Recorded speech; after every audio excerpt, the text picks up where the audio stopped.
Doctor अफसा, हर शख्स जो है वो गर्दन के दर्द की बात कर रहे हैं। ये सर्वाइकल कहते हैं जी, सर्वाइकल इशू है। ये सर्वाइकल इशू क्या चीज़ है?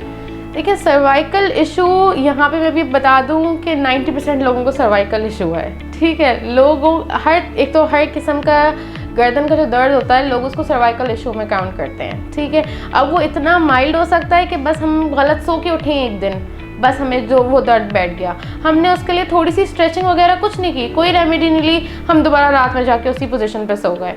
होते होते होते होते आप प्रोलॉन्ग लाइफ से उस तरह से सो रहे हैं और आपका वो चीज़ परमानेंट हो गई।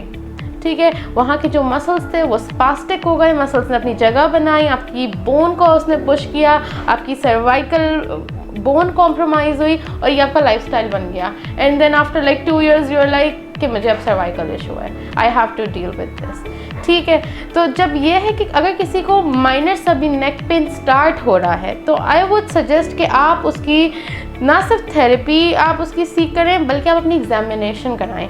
ये मुझे मसल स्पास्टिसिटी की वजह से हो गया, मेरा सर्वाइकल एक्सरे में कोई इशू है, मेरी कोई बोन प्रॉब्लम तो नहीं है। बेसिकली क्या होता है, बहुत ज़्यादा लोगों को क्या बहुत अर्ली एज में विटामिन डी डेफिशिएंसी होती है। ठीक है, दूध हम लोग पीते नहीं हैं, कैल्शियम हम लोग लेते नहीं हैं, विटामिन डी का कोई सोर्स नहीं है, ना हम मॉर्निंग वॉक्स कर रहे हैं, ना हम धूप ले रहे हैं, ना यहाँ का इन्वायरमेंट ऐसा है। फिर उससे क्या होता है कि शुरू में आपकी बोन डेटेरोरेट होना शुरू हो जाती है। तो ये कि इवन 30 इज़ वेरी यंग और लोगों को होता है सीवियर सर्वाइकल इशू। ठीक है, अब ज़्यादातर नॉर्मल आप मेन देखें उनका फॉरवर्ड हेड पोस्चर है, पता ही नहीं है ये गलत है।